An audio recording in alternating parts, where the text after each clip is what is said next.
एक राजा जिसने सत्य के लिए अपना राजपाट छोड़ दिया, पत्नी और बेटे तक को बेच दिया और खुद चांडाल बनकर शमशान में काम करने लगा।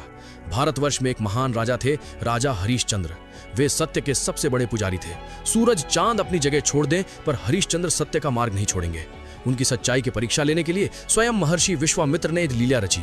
एक दिन विश्वामित्र ने स्वप्न में राजा से उनका पूरा राज्य दान में मांग लिया। सुबह उठते ही राजा ने बिना किसी संकोच के अपना पूरा राजपाट ऋषि को सौंप दिया।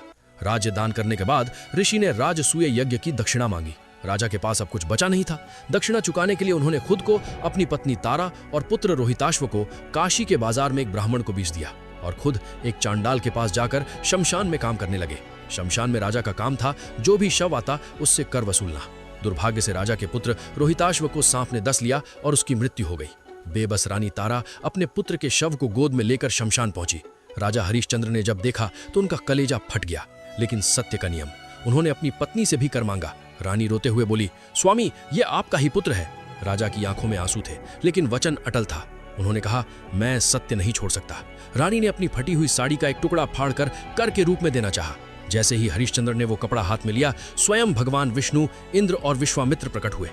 भगवान ने राजा का पुत्र वापस जीवित कर दिया। कमेंट में लिखिए जय सत्य धर्म, और ऐसी और कहानियों के लिए चैनल को सब्सक्राइब कर दीजिए।